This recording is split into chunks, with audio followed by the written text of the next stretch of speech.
do. So this Meet the People store is meant to communicate with the Gambian populace for the plans ahead, and then things that are challenges and things that has been done so far. So it is a tool that would give people also the opportunity to communicate with their leaders, their government officials, and then let them know their problems, what needs to be taken care of, and where they are having challenges. So it shouldn't be a politicized tool. It should be more so of communicating and knowing what you know the people, what people are feeling, what they need assistance with, and what are the challenges. So the Meet the People store is about, I think, about a month. We're gonna look at it and see what are our thoughts, what it is that is important about it, what is going on right, what is going on wrong, and how do you think we should have it correctly. So I'm gonna let my co-panelists here contribute to this very important topic, and from there we're gonna talk about some of the defections from some parties, from parties to other parties. How would that mean to 2021 election? And of course the healthcare, which is the one of our main challenges in the Gambia right now. So I will let Alice, and Sam go ahead. Yeah, so go ahead. He will say alas again. Mr. Sawaneh, thank you very much. Yeah, you have explained it very neutral, and I'll also try to be neutral. Yeah, it's meet the people's store or meet the farmer's store or meet the COVID, you know. Um, yeah, normally it's constitutional, um, but the question people are asking is always why four and not two, because two is allowed. Why four this time? And Gambia is not bigger, you know. Uh, I don't know the reasons. Maybe there are hidden reasons. That one we can only ask maybe Mr. Bauer. I mean, for me, what disturbs me is only the amount. You know, when we struggling with our finances in the Gambia, and then uh, for such a huge amount for the toll, I don't know whether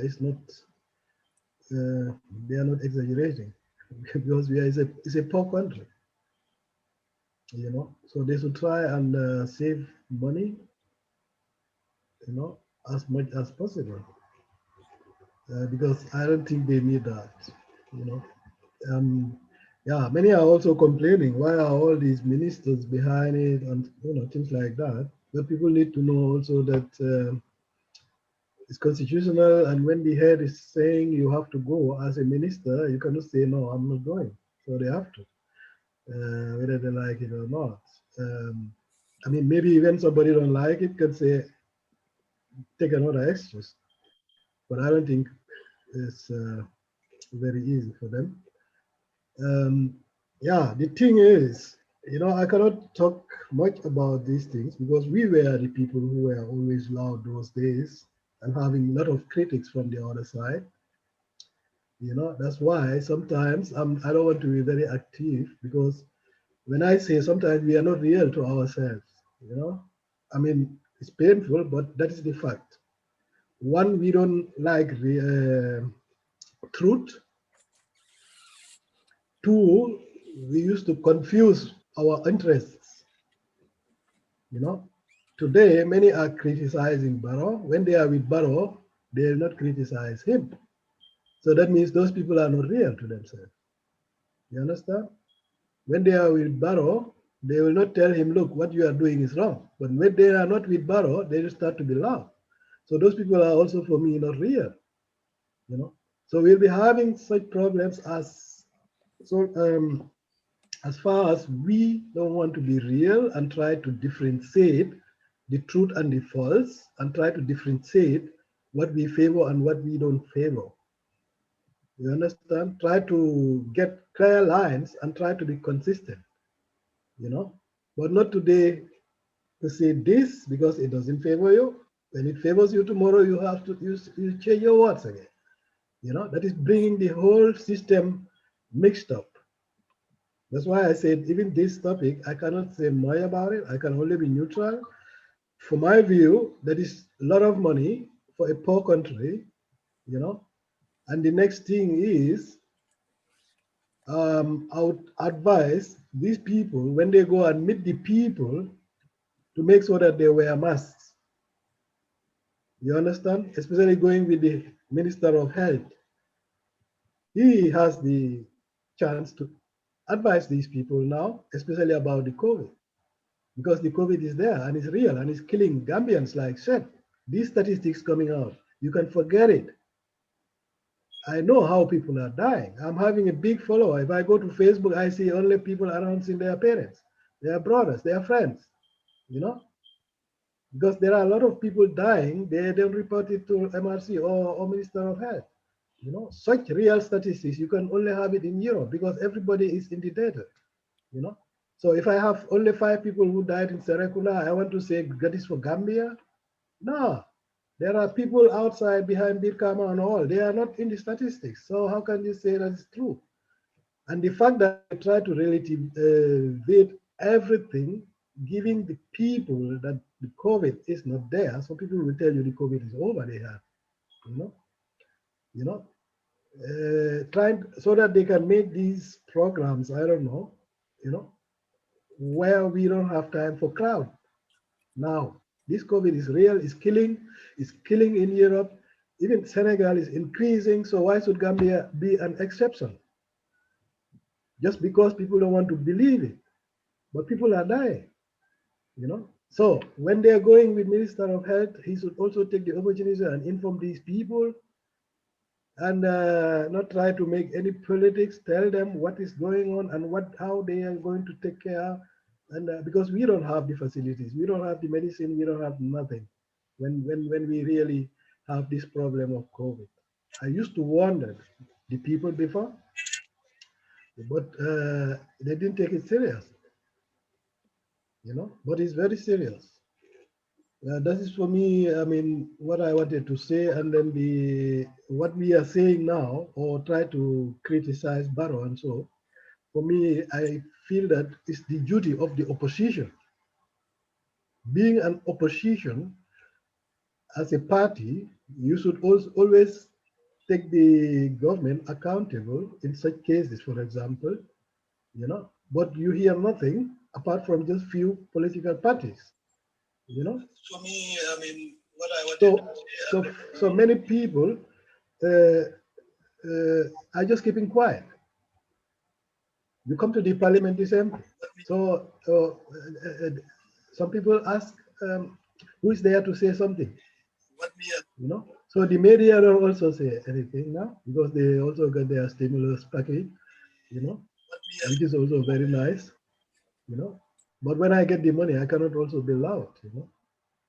You know, but still, as journalists, they have to see that they are also allowed. They say what is normal because the stimulus package is normal. It's no bribery. When the government decide and give it to them, let them take it. But still, they have to be factual. You know, they have to say the truth because taking that money doesn't mean that they have to close their mouth when they even see the reality and look away. You know? And the duty of the opposition to make sure that they try to look into this, whether this money is not too much. Because it's a very poor country and we have other things also to do, like the hospital, medicine, or to even prepare ourselves for the COVID. Because we are taking it very light in Gambia and this thing is all over and nobody want to talk about it. Maybe the funds are already gone. That's why they don't want to make it sensitive to these people. I don't know. You know? Even here in Germany, they are trying to lock everything again. You know, we have a how to call it vaccine, but they are trying to start with it. So it takes time. England is having the same thing, America the same thing. So till that thing is in the Gambia, You know, we have Okay. to be very mindful. So for me, I just say that the amount is too much because we cannot say Mr. Barrow you should not go, whether he's taking it for political reasons or he's going for the farmers or he's going to meet the people. But he should make sure that when he himself is wearing masks, to tell also the people to go and wear masks before following him. I think that is the best advice. So thank you very much. Okay. Thank you so much for that, Alice. So it looks like the oppositions are really, not being proactive in telling Barrow what are some of the wrong things that he's doing. That's the takeaway there. And of course, we need. Yeah, I mean the job I used to say it. I think sometimes most of we are having almost 14 parties, but I think most of them don't even know their right. They don't know that they have to do those things, because it's a tradition, old tradition, political way we had. You wait till election, you go and make your drums, and people follow you. You make some donations, they vote for you. Because people don't even mind whether you are having an agenda or not. So, but time changes. And people get aware. So, being a political party and being an opposition, if I see something wrong, I have to say hello. And they have to change that tradition of only always attacking opposition, the opposition with personalities. I mean, personal critics Personal and attacks. things like that. Personal attacks. Yeah, that's it. These are all models. So today, people talk about your wrongs and what are you going to do for us before we vote for you. And Right. if people vote for you, they don't say anything, forget it. They are not going to vote for you again. That is the standard. So I mean, being an opposition in the Gambia too, they have to. Few parties are very modern. You will see that they are trying to go that way. No personal critics, but they criticize what is not going right. You know, and so that people can also be aware. That's the way also we are going to vote. You know, when this man says he's going to do this, let us try and give him our cards and see whether he'll do it or not, or even to try to be sure whether it's going to be good or not, because it's going to take another 4 years, or things like that. Thank You you. know. So politics, the opposition should be loud. It's their right, and especially even going for this tour, maybe you can say, okay, only Barrow can have it. I cannot say exactly, but when it comes to elections also, normally each political party should have a certain amount. Mhm. You know, But how many countries do it? Alice, I think some political parties express their concern about this store and their dissatisfaction, saying that it's the same argument you are making. Too much, money. The days are too many days are in the field. This is not just a mayor tour. This is the political operation. Yeah, I mean, they can be right, but not all political parties. I mean, I'm just careful in this case because if I say now it's political, Barrow will turn and tell me how political. I'm just going to meet the farmers. So, or he just turned to me and say how political. I'm just going to meet the people, the COVID people. Then he has to You explain know, stuff, and perhaps. So I cannot tell him that it's wrong because that is not constitutional. Because when we're talking here, we only have to take the constitution. I mean, no matter how old, but we have to live with it because that's our basis. That's our basis to say something, whether it's right or wrong. That's why I don't take these personal attacks as something always reasonable or even important. Okay, It I think must be always from one basis. I mean, and that is the constitution. So we cannot tell him you should not do it because the right is there that he's supposed to do it for 2 weeks. But unconstitutional maybe because it's 4 weeks. So these are the things the political parties can come up and say, okay, look, no, not this way, or it should be that way. thank, So why are we the only people who are always loud? thank you. That's it. All right, thank you, Sam. Oh. Sam cannot wait. He's on fire. Yeah, Not Sam, really, but come in. I want to thank Alice for your contribution to this. I'll jump quickly into this. I think when you say meet the people's door, I look at the meaning behind that and why is the president meeting the people. This is the first thing that I want to think about. And if I were the president, some of the things that I would do first is to make sure that this is planned accordingly. Now, is this the time to go out to meet the farmers or to meet the people at this time during COVID-19? Probably not. I probably would not do it this time. So proper planning and strategic planning is very important. You know, like I always say, if you fail to plan, you plan to fail. No matter what you do, it's not going to be successful. So if I were the president, here are some of the things that I would do. Plan this meet the people's tour since it's constitutional. The Constitution gives the president the right to do this. Make it very meaningful, make it very successful, make it very, very result oriented, and make sure that it's impactful to the communities that you're going to visit. Number one, the planning will be strategic. I would want to plan this before the budgeting is done. And here's the reason. I'll tell you the reasons. Plan this tour before budgets are done, not after the budgets are done. All right. Because as a president, if I were the president and I go out, I'm going out with my ministers. Of course, they all come in. I want to go visit, since this is yearly also, every year I want to go somewhere different, not the same place. Okay. That's how I'm going to plan it. And when I go, so this year I go visit uh, different places. Okay. I go visit a place and I have my ministers around.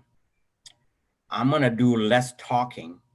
This is the time to allow the people that you're meeting to talk, and you do the listening. You and your ministers do the listening and take notes so you can follow up. That's very important. Let the people talk and tell you what they need in their area, in their communities. Let the farmers talk and let the farmers tell you what is their problem. So the Minister of Agriculture can really listen to that and take notes and take actionable notes that he can go back and make a difference for those farmers. When it's time to do his budget, he can say, all right, this is what we heard from so and so place. These are their problems. We're not going to be able to solve everybody's problems, but every year you go into a different place. So at the end of the 5-year term for the president, they can impact, a lot of different places. So that Minister of Agriculture takes notes of real things that happen there, and what the farmers are talking about. If they hear the same thing over and over at every village or every town they go to, they should know that that is a big problem for people. So when we do our budget, we really need to incorporate something into our budget to help these people. Same thing with the Minister of Health. When they go to places, the president should go visit hospitals. Go visit hospitals, see it yourself, because seeing is believing. And let the people talk. People from the hospital, talk to them. Let them talk. Let the patients talk. Let the workers talk so you know what their problems are. And these are the things that in the president, if I were the president, I would be looking at. If I see things that are really out of the ordinary, from there, I will have a personal conversation with the Minister of Health. And I'll ask that Minister of Health, have you visited this place? Have you seen what is happening here? If yes, what have you done about it? If no, why not? Why didn't you come and see your people? So we're not hearing all these problems here right in front. If I were the president again, I'm talking from that standpoint. I want to hear from the people. I don't want my advisors. I don't want anybody to talk to me about anything. This is the time for the people that I'm meeting to tell me their stories. I want to hear firsthand story, not a secondhand, not something that somebody said so-and-so places like this. They can give you misinformation. They can give you wrong information. This is the time to hear from the people. And less talking, more listening. Then you hear the Ministry of Health.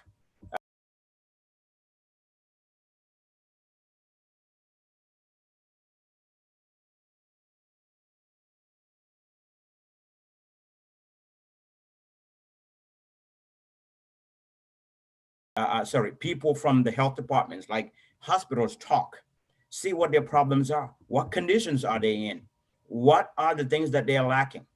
Then you look at your Minister of Health and say, these got to be in their budget.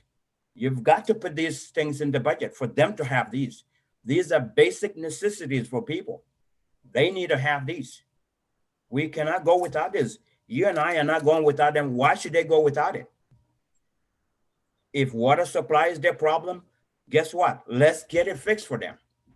So these are the things that I think should be the reason for Meet the Farmers or the Meet the People store, not political.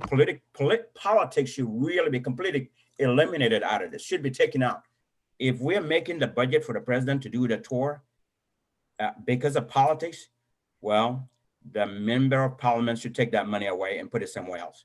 I mean, they can't take it away, but they should reject that budget and tell the Minister of Finance, go back and redo this budget because we're not approving it. That's what the member of parliament should do. So that the reason for the tour is done on the intended purpose. Otherwise, that purpose is defeated. If we collect money and put budget aside for the president to tour the country, go with all these delegates and all these people, the motorcade and the entourage and all of that, a lot of expenses. And to quite frankly, a whole month of a presidential tour is too much. Too much one way. It may be okay another way. If the president is actually going to visit every school in that, well, not necessarily every school, but pick certain schools to visit in that jurisdiction, so that the following year you go to this other side, you go south. Your third year you go north. Your fourth year you go east. Fifth year you go west. Try to see all of these different places, and again, allow the people to talk, and have your ministers and their permanent secretaries take notes of all of this, because next year when I come back as a president, I better see those things fixed. They better be fixed. I don't want to hear the same problem again the following year. I want to come back and swing by and check you guys to make sure that we allow you to talk, and let them tell us that, yes, those problems have been solved. So we're not going backwards. We can look for what else next time, because this following year, I'm going somewhere else. But you also, this is where a good follow-up need to take place. After the tour, the president need to sit with his cabinet and with all of his ministers and say, all right, we've heard from people now. It is our time that we do our part. We've allowed them to talk. We heard what they said. What can we do for them? Because they nominated us to be here. So let's do something and solve these problems. Not every problem can be solved at the same time, but you know, some problems can be solved this year. Next year, you get into other problems. So I think the purpose of this Meet the People tour is being defeated because politics is taking place. It becomes a political rally, a political campaign. That's not what it's intended for. That is wrong. It is a wrong mentality. It should not happen. I will not condone that. And I will tell our members of parliament next year, next budget, if this is the amount that we're going to allocate for president to tour the country for politics, no. Let's not approve that budget. If it means the government shuts down, it shuts down. Let's correct it before we move on. That's what I want to say about the tour. So I think from my standpoint, that's my mentality. That's what I think should happen. Thank you. Yeah, thank you. I think you guys have a clear clear opinion on this. The only thing I need to question, perhaps I need to buttress on, is the fact that you budgeting that you mentioned to do it earlier before, to do the tour before the budgeting, so that way it will not cross path, because when it cross path, there can be an incentive put into the tour that could reflect on the budget, and then now the president will have more money in hand to spoil, and then he would have more money, to give to people. He's giving people's money to people, but he's giving it as a political incentive. If you look at the president when it comes to power, we spoke about declaration of assets. He briefly spoke about it, and then he turned a blind eye to it with his cabinet ministers because they have an agenda. The agenda is, let's not declare our budgets now, our assets now, that nobody knows what we have. But we clearly know that the president and his ministers don't have the money that they have now. In fact, they don't have any money. So how come they have money now? 4 years in office. So that's people's money. We all know how much they make salary wise. So they throw these people money and throw it to people and tell them that I ain't doing this. So our Gambian citizens need to reflect. This is not about being going to school or anything like that. This is being using your brain to understand that this money that this man is giving you is from your country's money, and he's giving it unfairly because he's not building institution that's supposed to help everybody across the board.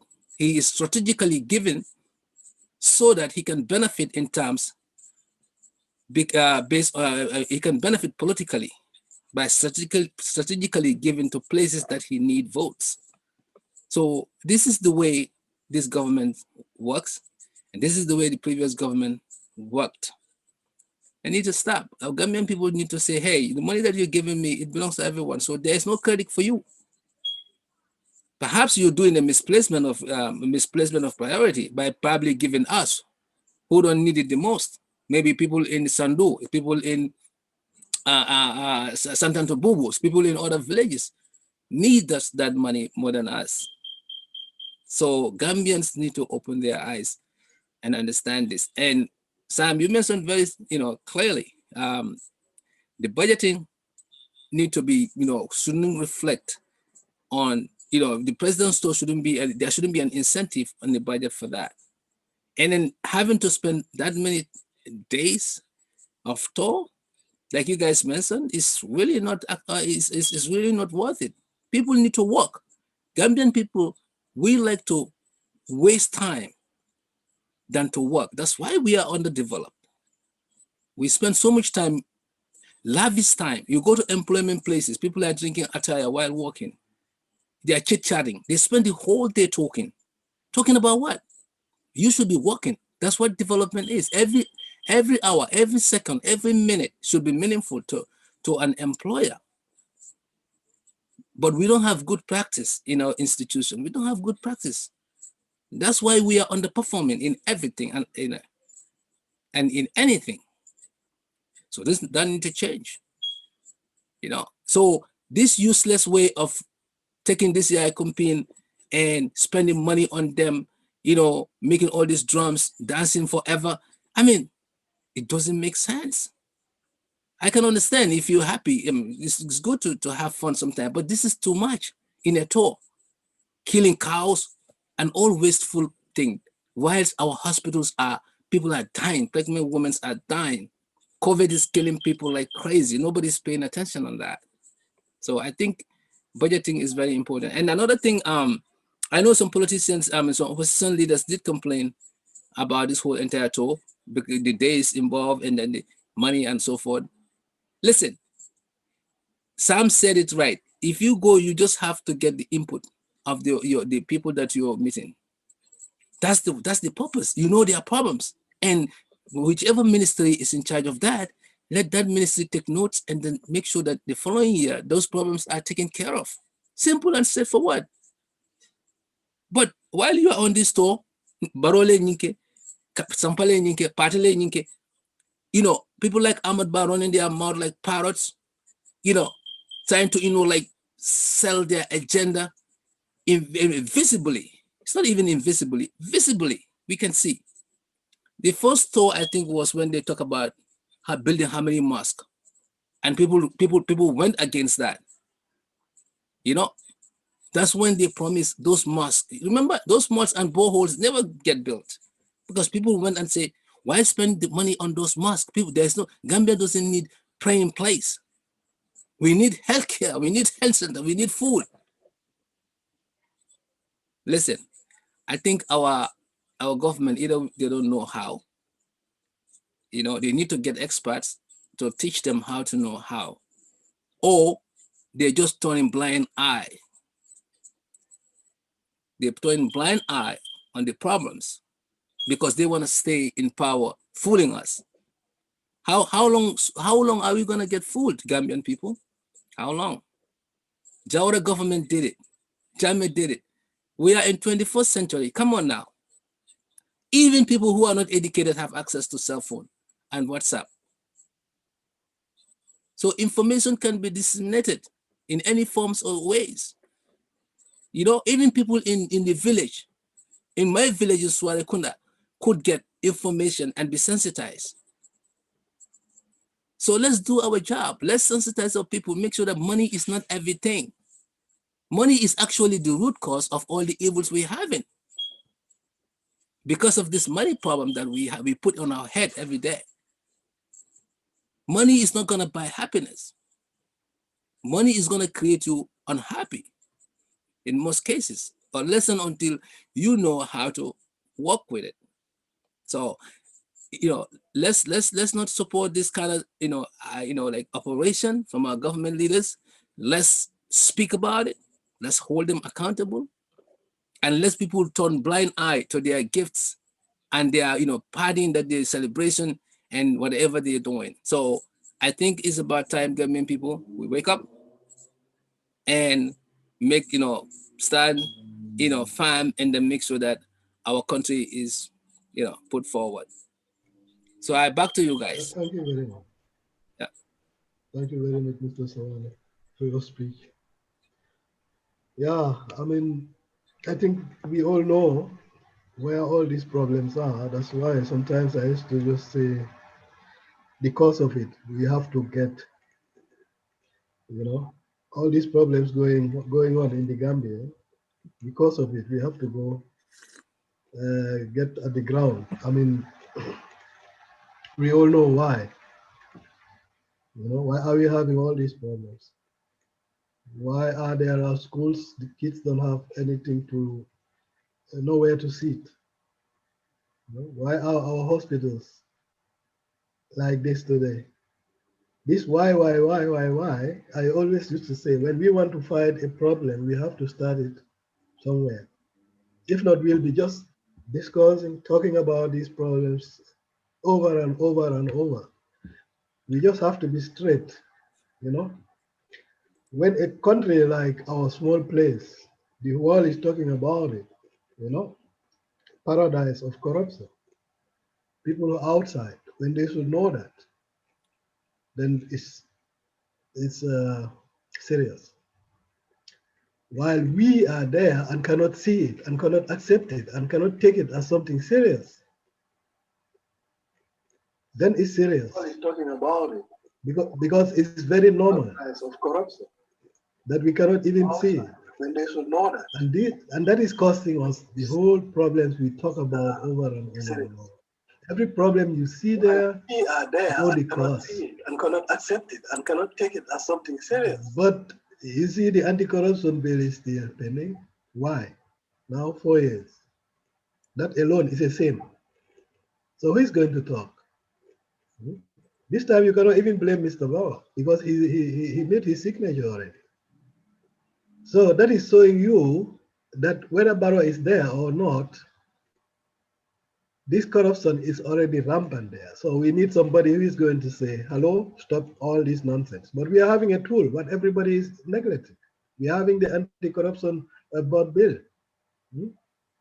Where is it? And who are the people responsible? Why are they not acting? Because it's not their interest. It's nobody's interest. You understand?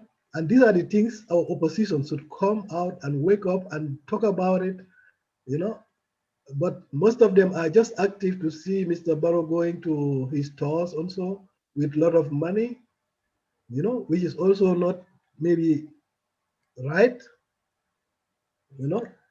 But we have to always go to the cause of everything. And that's what I'm expecting the politicians to come out and talk about it and try to make sure that we at least get that bill signed in the Gambia so that many things can operate properly, I would say.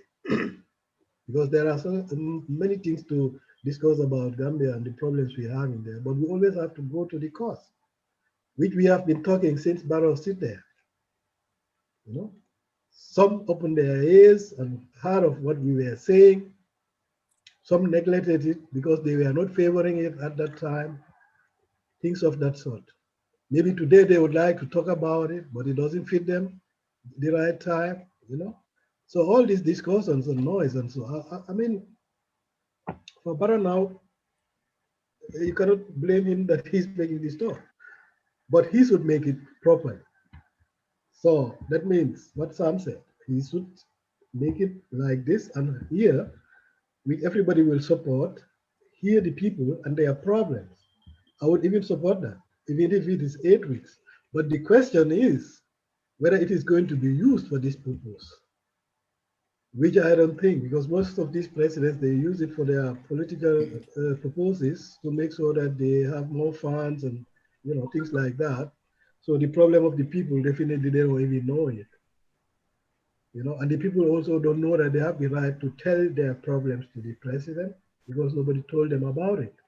So the political oppositions should also try to make sure that these people know about their rights and what to do and what to say, you know, to use this opportunity, not just making a big crowd and then making drums, but try to train them on and inform them about how to behave and what to do, their rights, which is going to help them automatically, And I think when you give them content, you teach them something, they'll even love you instead of giving them money. Because no political party can compete now with Barrow because he's having the coffers. So you can only try and teach these people so that they understand you, they'll even love you without money. So as an opposition, it's just a tip, you know, because they cannot take out the money Barrow is taking out. I don't think. But that is very important because that's our problem in the Gambia. Our whole political problem is that people, the majority don't know their rights and what to do and whom to vote out and or even if they are disappointed, how to vote the next election, things like that. You know, yeah, it's difficult. Mr. Sari, let some comment. All right. Well, I'll say my final thing on this topic, and we can move on. Like I said earlier, the planning is very critical to make sure it's strategic, and that means that not all the ministers actually need to go. There are certain ministers that need to go with the president. There are some ministers that really don't have anything to do with this, should not even go. We need to cut down the number of people that's going with the president. If you're not going to have any impact in that, and we don't need you for anything, you shouldn't go. Stay in your office and go to work. Okay, ministers like Ahmed Bah, tourism minister. I don't think he's If a I tourist am going, minister. if I were the, I don't think he's a tourist minister. I think he's a general minister. General. yeah, if I were, if I, if I were the president, and I'm making a trip to Jufre, or I'm going to a place like Wasu to look at the stone circle, anything that will impact tourism, I want to take him there and say, what is your plan for this area? How can we boost tourism in this area? Give me a plan. After today, after this meeting, I'll give you 30 days. Come with a plan for this area. I want to see what that plan is before we do budgeting. So we see what we can do this year. You see, and other places that don't have any impact on tourism or tourists don't even go to, he doesn't need to go. He needs to go back to work. All right. Key ministers that really need to go, definitely Minister of Education, because the president needs to visit schools and see conditions there. Minister of Health, the president needs to visit hospitals and see conditions and talk to hospital workers and hear from them live. Minister of Agriculture, of course, you're meeting a lot of farmers. You need the Minister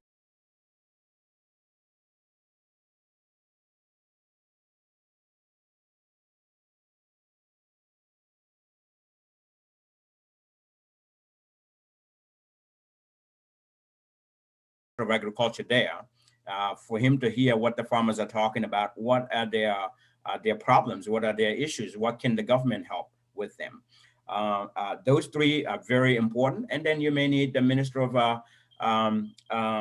works in communication or infrastructure, because there are certain areas travel between one place to another is for trade is very important, and there's really no good roads there. You may bring that minister there, and of course fisheries. If you're going to an area this year that has a lot of fishing in there, fisheries minister may need to go to see what they go through and what can he do to impact them, to help them as well. And then ministers like that, that's why I said it needs to be strategic. There are people, ministers that can go with the president. Not every minister need to go. Not every permanent secretary need to go. And of course, it all comes to leadership. The leader, is the key. If the leader really has good leadership skills, he will know what to do here. Not only you're listening to people and what people say, but you're turning around to your minister and say, did you hear that? And I want an action plan for this. You need to require an action plan to be put on your desk in about 30 days from that day. You go back, you want 30 days, you want to bring that minister, let's talk about your area. Let's talk about what this is. And I want to see so-and-so talk about what can we put in this year's budget to impact those people. If we went to 10 different villages, yeah, we may not be able to help 10 different villages at the same time. Can we do 5 of them? Can we do something for 5 of them? Next year, can we go to the other 5? Or even 3 of them? Can we do something to help people make their lives better? But when it comes to healthcare, that is of paramount importance. Healthcare is of paramount importance. There should not be anything like, let's wait till next year. Let's wait till next time. No, healthcare, if you go to places and you see serious conditions, those serious conditions need corrective action right now, not tomorrow, not next month. I want, you want to have a plan for them today. Well, I mean, when I say today, what I mean is when the president gets back to the office, he wants to sit with the healthcare minister and say, we need to bring your architect, bring your subject matter expert, bring them. Let's sit and talk about this. What can we do for this? Because this budget that we're about to put out, we need to make sure this is included. Healthcare is included there. They have a better budget. If that means we cut the president's tour, the money going to the president's tour, let's cut it, but let's put into healthcare to help these people because they cannot be in these conditions. These are things that can make the president's tour meaningful, impactful, very encouraging to the people. And if he does that, like I said, 5 years in the office, 5 years, every year you're going somewhere different. Every year you're going somewhere different. Now, before you know it, at the end of the 5 years, you can impact a lot of different areas with what you're going to incorporate into the budget. I know not everything can be fixed one time, but you can incorporate a lot of things in that budget and follow through to make sure that happens. You really need to follow through. If it means that one day you're going to get up and go do a surprise visit, take off. Go seat yourself and see if your minister is telling you the truth. If not, fire him. Get him out of there. Get somebody else that's going to work. Because our people, we are tired of waiting. Gambia has been waiting for 50-something years now, and people still cannot get the basics. So that's the key. That's the most important thing for me. Thank you, so you nailed it. Yeah, I think you nailed it. So being that said, there are some party defections from GDC. We've seen that, and then that kind of like raise a lot of questions. I know, in our civic education, discussions, we cannot touch every area. We cannot touch social areas, political areas, economical areas, and so forth. So 2021 is a big challenge because it gives Gambians an opportunity to come to the voting booth and make a clear decision based on issues. So we need to stress that if we come to the poll and vote based on tribes, based on money, based on interest, not in national interest, but personal interest, I can guarantee you we are in the hole right now, but we're gonna go deeper in the hole. And our children, our unborn children, will never forgive us because of the decision we make at that polling booth. So don't say that my vote doesn't count. It counts. Every vote counts. The 800,000 votes that is going to be cast we need to make sure that it is cast based on your clear consent, being clearly conscious that this is what I want my country fate to go 5 years from now. Because any decision you make at that poll, just like the people in the National Assembly, anything they vote on can determine and can affect somebody's life years to come.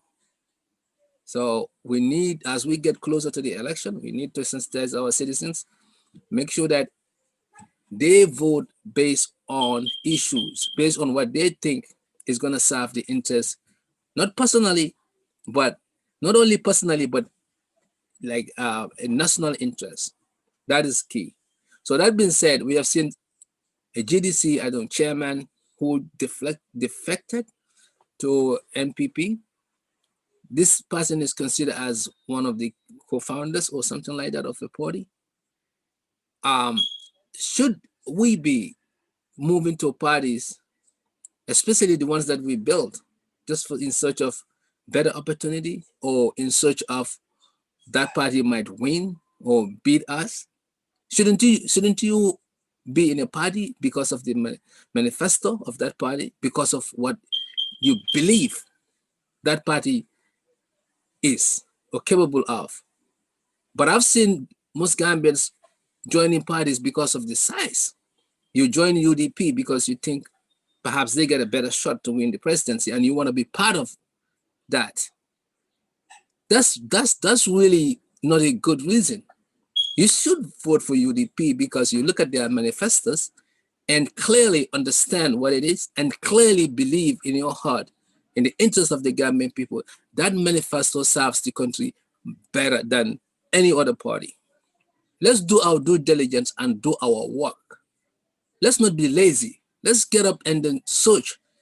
If you feel like none of this party met your standard, look at the one that is close, at least close to. Don't worry about Doi.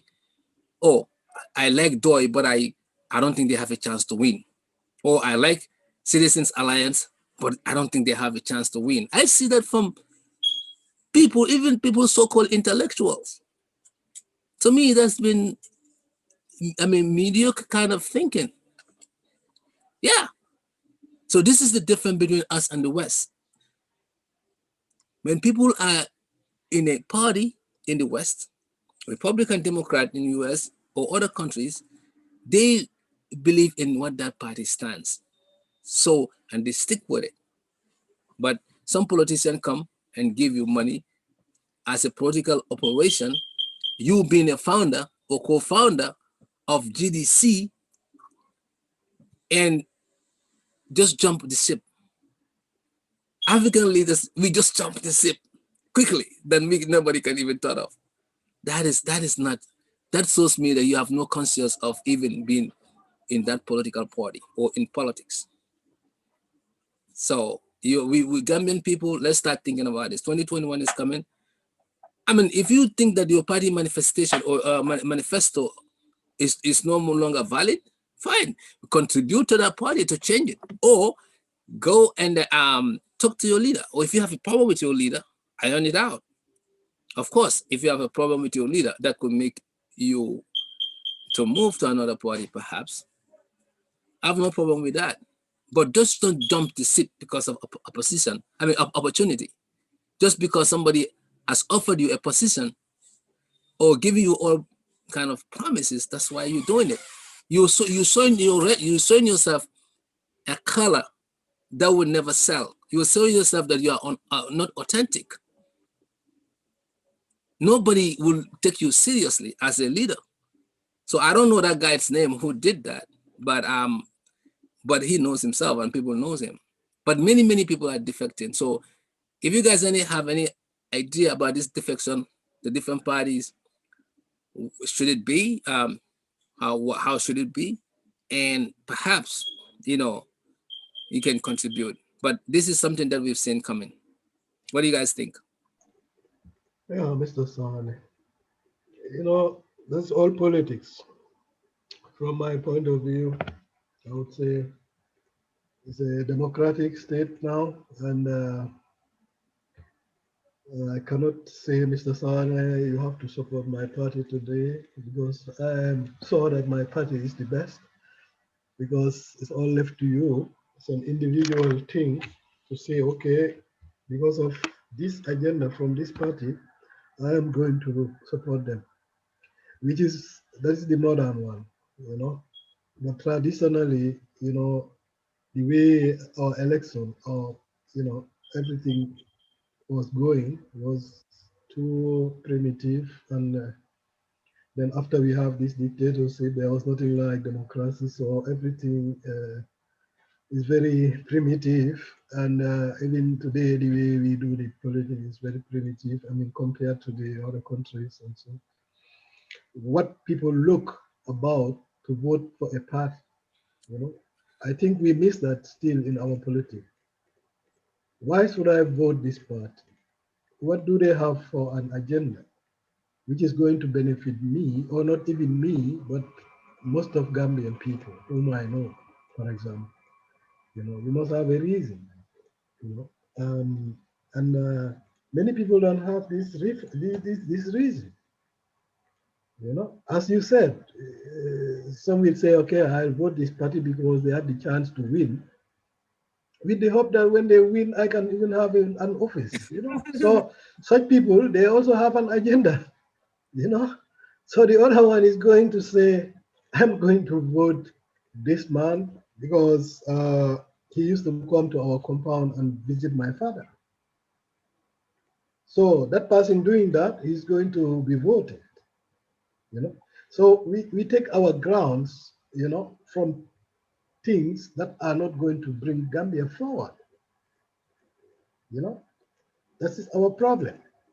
That's why I started saying we always have to have clear lines, try to always accept the truth, accept ourselves and our opinion, without influence of anything, and try to see only Gambia. That will help us. But when we start to see who am, who gave me money yesterday so that I can vote him, I vote this man because I'm a Fula and he speaks Fula. You know, I'll vote this person because he knows me. Then I'll have a chance of having or having a post. So people have different agendas also, which are not based on what is going to bring Gambia forward. And this thing needs to be changed. So you can even see it in political parties. I mean, I don't know this man you talk about, but if he should jump from that place and go to NPP, one, you can say, okay, we are having democracy and he's free to choose whichever. So, but the other question is then why to NPP and not DOI and Alliance or other parties? That is a little bit critical. I mean, I have to be careful here because sometimes people do something unless you know the reason why they did it, then you can talk. You understand? Because he can be having a personal reason. Maybe journalists don't know, so we cannot know. Maybe he even fought with Mama Kande, which we don't know. So maybe that is his reason to move on. Or maybe Barrow gave him a bag of money. Maybe that's the reason he said, okay, here is a poor party. I'm going to Barrow so that I'm more secure there. So it's difficult to say what is his reason, as far as he didn't say anything to the journalists or to us about his reason. That's why I'm very careful in that case. Or maybe just the idea you got, maybe he said, okay, that's the party who is having the chance to win. So let me just jump now so that I'm also secure, because many of them are also in NPP because they feel secure there. There are a lot of ministers, for example, whom I know, they'll do everything to see that Barrow goes, because they know when Barrow is no more there, their life is also gone somehow, and the next commission is coming, you know. So I know that these people will try to do everything to make sure that Barrow succeeds. And not only the ministers, there are many people, whether businessmen or something like that, these, how to call it, this word, these business people who are very tight to the government, they are enjoying it now, So, and these people, they don't also know the future because they don't know if Barrow is not there. When the other president comes, whether they'll have that freedom and that enjoyment. So things are, their life is also not secured, So, but one thing I know, people should try and vote based on what is going to benefit us, not only them even. One important is them and then us and then the whole Gambia. That's how people should try and vote, and not because of I used to say that always, not because of tribe, money, or religion, or all these things, because that's just going to delay us. And then that is not politics. I mean, that's no politics. We understood it as politics all the years, but we have seen how far it took us.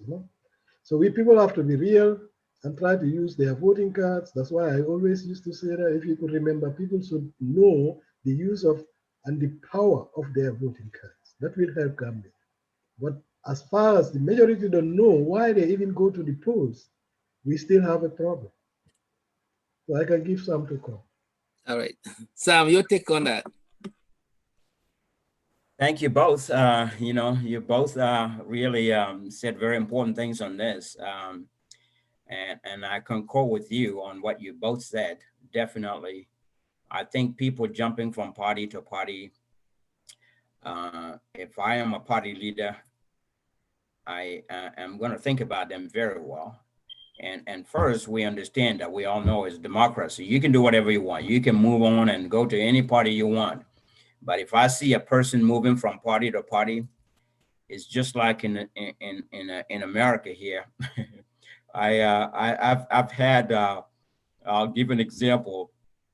I've had a lot of interviews. I interviewed a lot of people and gave a lot of people jobs, hundreds of people.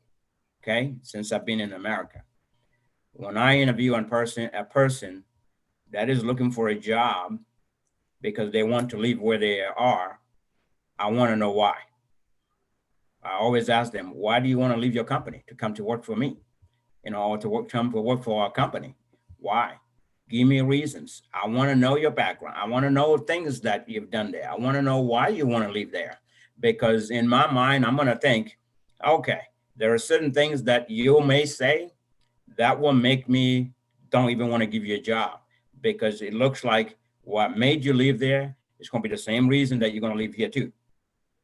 You see, so those are things that I'll look at. So if I see a prominent person from a political party that wants to come and join me, no problem. I'll welcome you, but I want to sit down and talk with you first. I want to see why you want to leave that place. I want to know all the reasons, and also lay down a foundation, lay down a plan for you, a plan for what we're here for. Because what I don't want to do is, bring you in and the next day you're somewhere else, and in fact, it's this is more of a loyalty thing, because if you're really loyal to your party, you stick with them. You stick with them, whether they're at the bottom of the pile or the top of the pile. You stick with them and support them. Ask yourself, what can I do for my party? How can I bring more people? If it's because we don't have enough people, well, if you're really a true person that have some influence over people, how can you help encourage people to come join your party? What does your party have to offer? What is your manifesto? What are you guys planning to do if you take over? These are some of the things that you can take as talking point and selling points to people to encourage them to come join you, so you can get better and bigger. Help your party rather than leaving your party is very important. But I also understand if your party doesn't really have good goals, don't have a plan, they don't have a good vision, they don't have all the things, the party leader there does not have the know-how, doesn't have the vision, and you know that you've tried and you gave them good ideas and you gave them things and you've tried your best to encourage them to take the right path and they don't, that may be a time for you to leave. That may be a good and a tangible reason for you to leave and go somewhere else, where you see that they are on that path, a path to success, a path to really give them a chance to win elections and become something in the press in the country. And really, everybody needs to think about your country, not yourself. You know, what can you do for your country, not what your country can do for you. Just like what Kennedy, president said that. Kennedy, Reagan, was it Reagan? Kennedy, President Kennedy said that in the U.S. So that is something that we all need to think about. What can we do for our country? What can your party do for our country? The And you also think about, Gambians always ask what my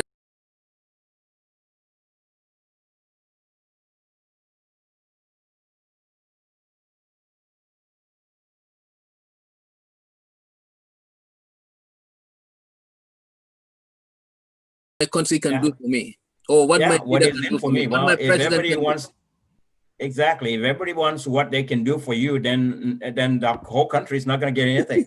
You know, we're not going to get anything because there are people that are in a worse situation than you are. There are people that are out there that cannot afford to buy lunch. They have breakfast, they don't have lunch. When they have lunch, chances are they're not going to eat dinner. So there are people that are in a worse situation. So before you think about yourself, think about those people first. You may be living in a house or in an apartment with electricity. There are people that are still using candles. There are people that are still using flashlights. Okay. You may have a car that you can drive. There are people that are walking every single day, going to the market, going to school. They're doing everything that they can. They live in rural areas. They drink well water. So don't think about yourself. Think about those people first before you. So that's why it's important to collectively think about our country first, our country first, then our political party. What can our political party do? What changes can this party bring to the country? Because I want to see that we all have a better life, a better living condition, not some people, only the top 3% rich, very rich and have everything, when the 97% of the country is poor or don't have anything. That's bad. That's really bad.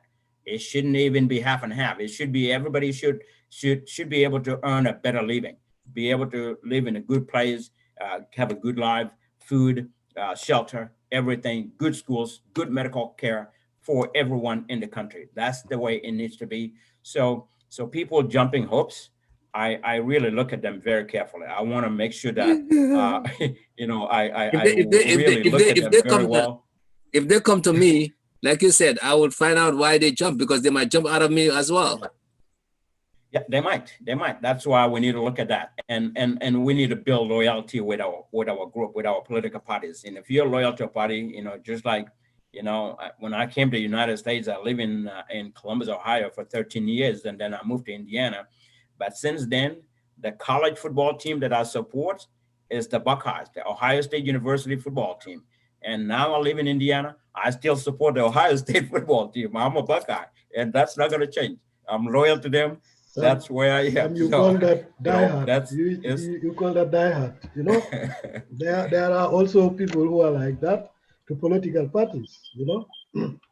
So because they believe in the agenda of the party, and some feel as part of the party, and then even some have even no reason. Not always, because here, for example, in Germany, politicians don't need to say much. The voters don't need to say much. When the time comes, they know what you have done, whether you want it or not. They go and vote. They don't even need to tell you that they voted for you. That is the standard. You understand? No noise. You never even realize that today is the election day. People go and vote and go home. So anybody can go the whole day. You have time where to go on, and not like lines and making lines or noise, drums and quarreling. No. Even you yourself, you don't know who is going to vote for you. You don't need to make any No. rallies and nonsense. People don't look at you. That's it. And that's I know that for us, it's a long way to go.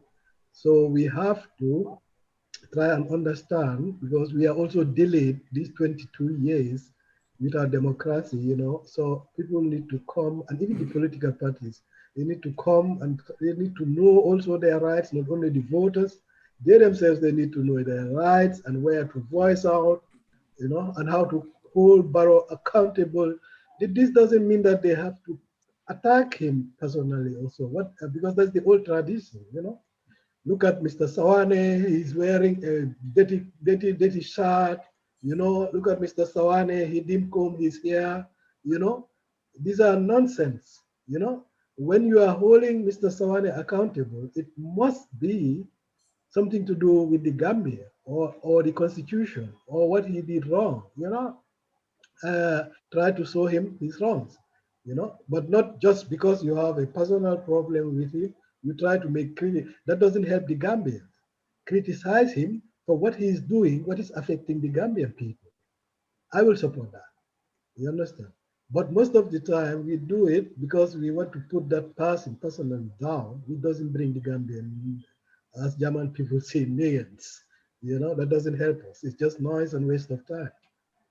So for me, I'll be happy to see that the opposition come out and tell Barrow this and that and that, because it's democracy doesn't mean that they are going to jail or something like that. I think these things need the opposition first know it, or they know it but they don't want to do it because they don't want to have problems or something like that. It should be no problem because it's democracy. As far as they are not insulting or attacking the person personally, then they have the right to do. On being a voter, the same thing. You can vote the person you want, whether you know, I don't know how to call it. Make sure that he's having a good agenda, you know, and we put away religion, uh, partisan politics. I don't know how to call it. The other religion is a friend or is a uncle's friend. I have to vote him. No, Oh, these are all nepotism. nonsense. Nepotism. These are all nonsense. That doesn't bring us anywhere.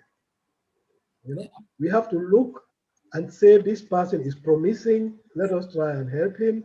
That can even be Barrow. If some people are satisfied with him and say, okay, he's doing a right politic and so, from their opinion, and say that he is righteous and so, it's democracy. They can also do it.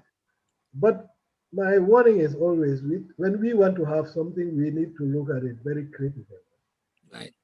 And Yeah. we want to move Gambia forward, then we have to choose our leaders also with the critical eyes, they Yeah. used to say. Yeah. So Make it take right them choice. under the loop and try to see, so then we'll be happy later and we'll be also secure. But just say, okay, I'm going to vote Sam because yesterday he made a very big drum here. If you ask people, how was it? Oh, it was very nice. So what was nice? Just because there was drums and there was benaching, so it was very nice. So you will see when the election come, I'll say, oh, that day was so nice. I'm going to vote Sam, even if Sam don't even open his mouth to promise them anything. You Yeah. understand? So this is also our problem in politics. So it's a very difficult and sensitive thing. Yeah. So So I think, Alice, you nailed it. I think we don't know the value of our votes. I mean, like we think, what we are doing is just for fun, or it's not, it's just for today. We don't know. But as we continue to sensitize people in this kind of platforms, I think people will start to think for tomorrow. Unborn children, you know, families you're gonna affect based on your vote. I think when we start to get to that, we're going slow, getting to that, but I think now is the time. We are doing the right thing, and others can emulate that, and we sensitize our populace. So that being said, the healthcare is a big deal.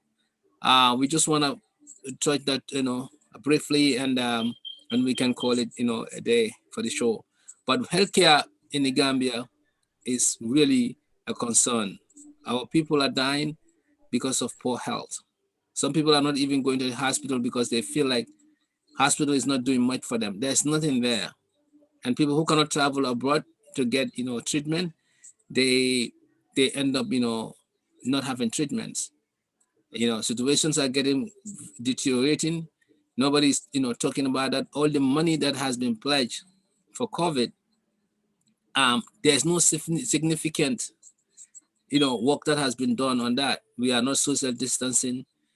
We are not wearing mask, and we had COVID. People had COVID in the Gambia, and we know what the CDC and then the World Health Organization have said. This is real. And I was speaking to someone the other day in my group at work, and they told me that one of the doctors told me, COVID can even kill somebody who has no underlying illness. That came to a surprise to me, because all along we've been thinking elderly people, they said, it can even kill. It doesn't matter. That's not the truth, to say it's only when you have an underlying, although many people and then, under that category are risky, they had a high risk, but doesn't mean that somebody without underlying illness cannot get COVID. So that is not well taught in the Gambia. And Gambia actually don't even believe it. They think it's a myth. They think it's some kind of like, something that a white man made up. So we are not prepared for COVID. People are dying, we don't even investigate.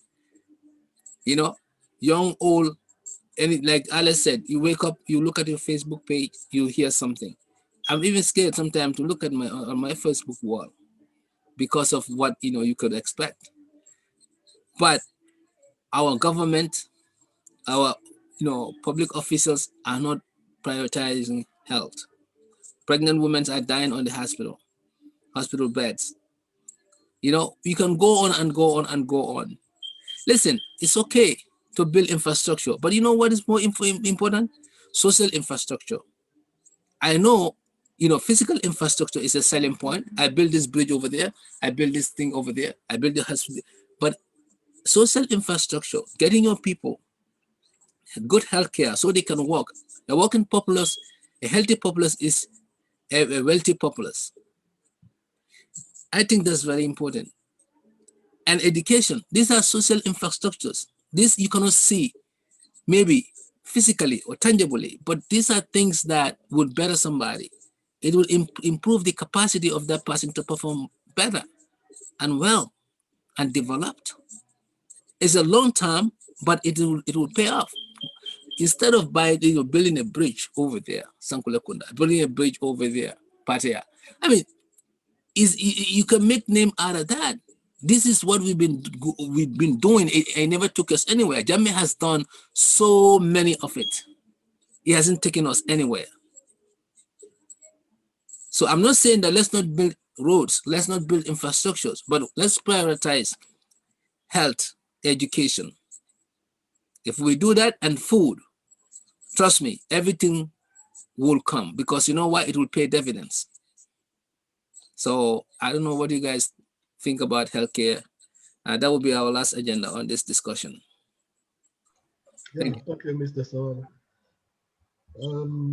Yeah, for me, I can only be repeating that over and over. I mean, especially right now at this juncture, I think Gambia is in a very big danger.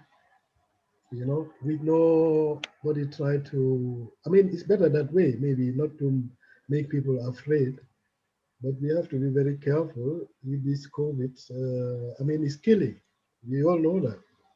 It's killing in the Gambia. Nobody want to talk about it. People are dying, and even if they died from COVID, when people are announcing, nobody will say he died or she died because of COVID. So that's also our problem, because some families are even careful to say my dad died because of COVID, as if it's something special, and that is normal. Here are people also dying of COVID. They don't choose it. It's a natural something. I mean, I don't know. It happens. So there you can see that many people don't even take it as serious, because when everybody is hiding the COVID under the bed, then nobody talk about it. Even if people are dying, then people will have the feeling there is nothing going on. But I can always advise the people, the good people, to be careful because this COVID is there, especially right now, attacking the whole world, even here in Germany. And even in Senegal, it's getting worse again. So the question is only why should Gambia be an exception? You know, and Senegal is not very far from us. You know, and then the next thing is our borders are all open. That means, especially the Gambians should take more care. You know, and try to wear a mask and take all these precautions. There is vaccine. You know, let us hope. You know, light at the end of the tunnel. You know, but till that comes to Africa, you know, because even here they want to start it, but we cannot become it very early because they want to start with the medicine personals, then to the old people, people with high risk, and come down. So maybe it takes time till the young people even can start to have it. So when they have it, then till that come to Africa, you know. So I don't know. We have three positions: America, England, and Germany is coming. Maybe it will be quick because that's their plan to make sure that it's very quick all over the world because it doesn't help when they have the injection and the others now and people are mingling. You know? So it's going to be a quick process. Let us hope for the best. So to take this time and take precautions in the Gambia, I think is very important. You know, and then let us hope and pray because we don't have anything. And even Germany here, this thing is getting more and more. And then even the government is getting nervous, you know, because if you have a day about 22,000, you know, or 23,000, getting more every day, and, you know, then people should be careful. Even here, they are thinking of closing everything over the Christmas, just for the precaution of the people. So when people are saying in Gambia they heard that Corona is over, don't wear a mask and don't take all these precautions, you know, we have to do it. It's not the easiest thing to wear a mask in that heat, but we have to do it and keep distance. You know, wash the hands as before. You know, it's just a matter of time. Then it's over. Then we can talk about when people are vaccinated and everything. I think that's my advice for it. And, Yeah, thank you. Okay, I think Sam Well, gonna say final things, and we can wrap up. Thank you, thank you guys. yeah, yeah. Thank you both Thank for you, Alan. this. Yeah, I think healthcare is a huge topic, and I think we need to bring it back another time and really talk more about healthcare. Today, more like COVID-19. You know, like Alice talked about, and like you talked about, it's very important that people.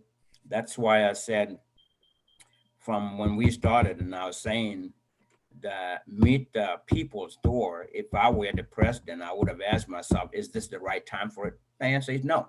This is not a good time to even go out, to take the crowd with you.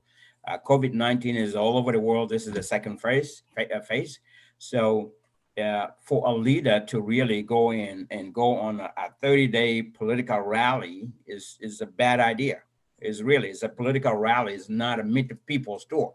So it's a bad idea. That should not have done that. They should not have done that. If I were him, I would have said, no, this is not the right time to stop it and not go.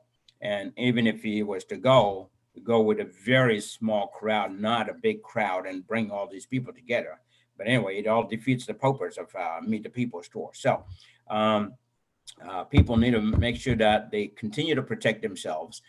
Social distancing, the mask use, and all that stuff. You know, coronavirus has been around and it's going to be around for a little bit before we know it. Before the vaccines are out to help people, so people need to make sure they continue to protect themselves. You know, not only wearing masks but wash your hands. Disinfecting is key. Disinfect all the places that people touch with their hands is very important. But you know, I won't say much to this. The only thing that I'll say to wrap this up is really for me is Gambian people need to open their eyes. We should not let anybody come fool us. The fooling is over. It's really over. We should not allow anybody to fool Gambian people anymore. And that's why I always say that what we need to do now moving forward is we give every presidential candidate a chance that wins the presidency. Once they wins the presidency, we give them one chance, one term. You sit for 5 years, your first term, we see what you do. If you're taking the country in the right direction, we may give you a second chance. If not, we do what America did. We got Trump out of there. We need to do the same thing, Gambia. Get the president out of there. Whoever comes, it doesn't matter who they are. When they come in and they don't take our country forward and do the right things with prioritizing, then we need to really, next election, everybody need to campaign against that president and give a chance to somebody else until we get the right person in there who will really move the country forward in the right direction, doing all the right things. Then we can give that person a second chance by voting them in for their last and the final term. That's it. No president should go beyond 2 terms. That's it.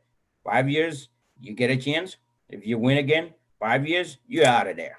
Even if you are a person that dropped out of the sky to come and run Gambia, 2 terms is enough. You get out of there, let's give somebody else a chance. That's what we need to do. And Gambian people need to do that by getting the right people in. So 5 years is enough for me. That's it. So that's all I will say. Yeah, somebody was saying that Momodou said that, brothers, I'm inviting you to GDC, or you can go to the GDC website and join the party. He also said that ideology should keep somebody in a particular party. That consistency is an ideology. He also said that and we the GDC is to fight corruption in service the nation towards decency. So one GDC person was kind of stating he's selling his party's agenda, which is fine. There's nothing wrong with that. Anybody from any party can come and say the same thing. And there's nothing wrong with that. We give him kudos for doing that. Definitely encouraging people. That's what the right person, that's what the person that left is what he should have been doing. He should have been doing, encouraging people to join his party, not just quit and go somewhere else. But anyway, we don't know what's all behind it. But like I said, from a leadership standpoint, interviewing that person and knowing why he was leaving was key. But thanks for that invitation. You know, we all here, we all watching, we all know. We will consider that. I know that I go there because as far as it's about fighting corruption, then then I'll take a plane and come. Thank you for the all right, guys. Thank you. Thank you for a wonderful presentation here. Yep. Thank you all and have a great day. All right. Thank you all viewers. Thank you. Okay. Take care. Send your thoughts, in our chat rooms. Thank you. Bye.